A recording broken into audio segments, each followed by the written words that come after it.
8-ի առաջին օրերն է, այդ բանի նկատի ունեմ ապրիլից հետո, մայիսյան, երևի մայիսն էր, եթե չեմ սխալվում, այսինքն այն պիկն է էլի, որ հատուկենտ մարդիկ են բարձրաձայնում վերաբերմունք իրանց սրանց վերաբերյալ ու ինչ որ գործով Մոսկվա է գնացել է Մոսկվա եւ տղերքից ում Facebook-ով մենակ գիտեի Արսենը ինձ գրում է, ասում է տեսնում եմ, թե չեկին եմ ինչ որ այդտեղ լինում գուցե կամ գրում եմ որ Մոսկվա եմ գնալու եւ ասում եմ Վազգեն ջան,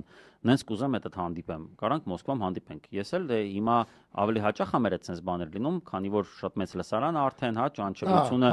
անհամեմատ է 18 թվականի հետ անգամները 18-ին ես ուղակի Facebook-ում որոշակի լսարան ունեցող մարդ էի, առանձնանում էի նրանով, որ բարձրաձայնում էի բավականին կոշտ լեքսիկոնով վերաբերմունքս Նիկոլի նկատմամբ։ Դրա համար իմ համար դա նոր մի բան էր, որ տենց հրավեր եմ ստանում եւ գնում եմ հանդիպում եմ Արսենի հետ իր եղբոր հետ իրենց ընկերների ու գիտես ինչա, sense նստում ենք իրար հետ, ոնց որ զոմբի ապոկալիպսիսի ժամանակ մնացել են միակ չկծված